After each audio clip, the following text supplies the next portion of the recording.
ایک دفعہ انگلی کے اشارے سے ابو لہب نے کہا تھا نبی پاک کو آپ کا ہاتھ ٹوٹ جائے، اللہ نے فرمایا تبت یدا ابی لہب و تب، تو کہتا ہے میرے نبی کا ہاتھ ٹوٹ جائے تیرے دونوں ٹوٹ جائیں گے۔ اور سنو ابو لہب کا حال کیا ہو۔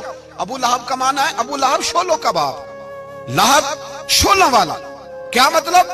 ابو لہب اتنا حسین و جمیل تھا کہ اس کے جو رخسار تھے شولوں کی طرح چمکا کرتے، اتنا خوبصورت تھا، لال سرخ رنگ تھا، خوبصورت آدمی۔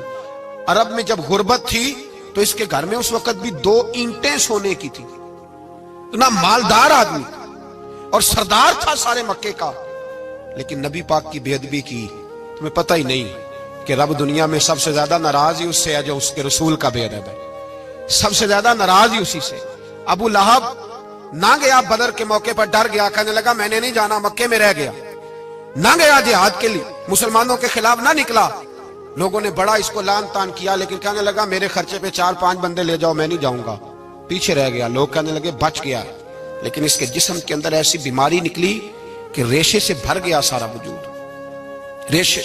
اس کے بچوں نے لے جا کے ابو لہب کو پیچھے ایک حویلی تھی مکے کے باہر، اس میں بند کر دیا، چیختا تھا، چلاتا تھا، بند کر دیا اس کو لے جا کے وہاں پیچھے۔ اور جب اس کو بند کر دیا کمرے میں تو چلاتا تھا، چیختا تھا، کوئی مجھے بچاؤ، کوئی پانی پلاؤ۔ دروازہ توڑ کے باہر نکلا تو چوک میں مر گیا ابو لہب، اتنی بدبو آتی تھی کہ کوئی قریب نہیں جاتا تھا۔ چوک میں لاش پڑی تھی، یہ ہے میت کسی بے ادب کی، منہ دکھانے کے قابل نہیں، ان کے دشمن پہ لعنت خدا کی، رحم پانے کے قابل نہیں ہے۔ چوک میں لاش پڑی ہے، تبت یدا ابی لہب و تب، چوک میں پڑی ہوئی ہے، کوئی قریب نہیں جاتا۔ اس کے بیٹوں سے لوگ جا کے کہنے لگے تمہارا باپ تھا، شرم کرو۔